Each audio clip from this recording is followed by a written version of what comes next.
Continua il momento positivo del Ribera che batte in casa la San Cataldese, scavalca in classifica Akragas ed Alcamo e agguanta la zona playoff.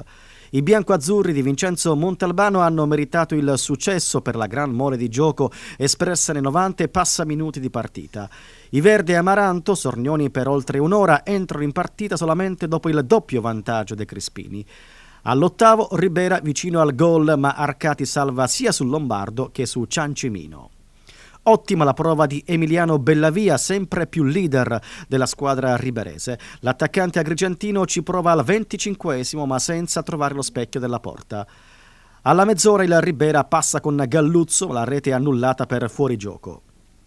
La San Cataldese gioca di rimessa, ma non impegna mai Talluto. Nella ripresa il Ribera sblocca la partita. Al quinto l'ex Favara Lombardo gonfia la rete di Arcati. Passano 2 minuti e padroni di casa realizzano la seconda marcatura.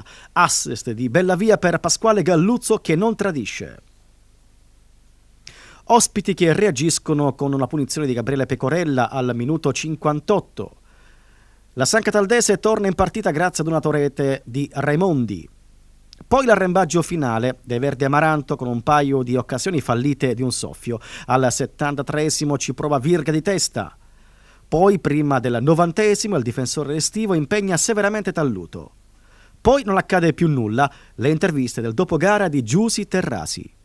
La deabbendata è andata dalla parte però questo non toglie nulla assolutamente ai meriti dell'avversario, al quale in maniera molto tranquilla faccio sempre i complimenti. Pazienza, noi ripartiremo, è una tappa ma sicuramente abbiamo ancora molto da dire. Siamo partiti un po' contratti, abbiamo giocato mercoledì, eravamo un po' contratti, infatti ho schierato 3-4 giocatori freschi rispetto a mercoledì e quindi abbiamo sbagliato qualche palla gol, però sapevamo che la San Cataldese è una squadra molto ostica, molto scorbutica.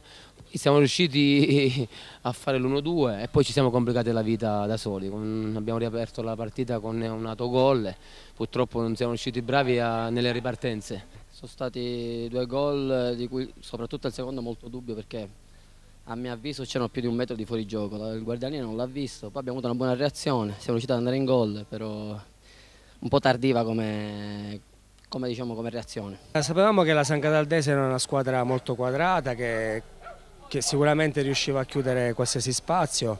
Primo tempo siamo stati un po' macchinosi, non riuscivamo a giocare come sappiamo, poi siamo riusciti a sbloccare il risultato, andare sul raddoppio.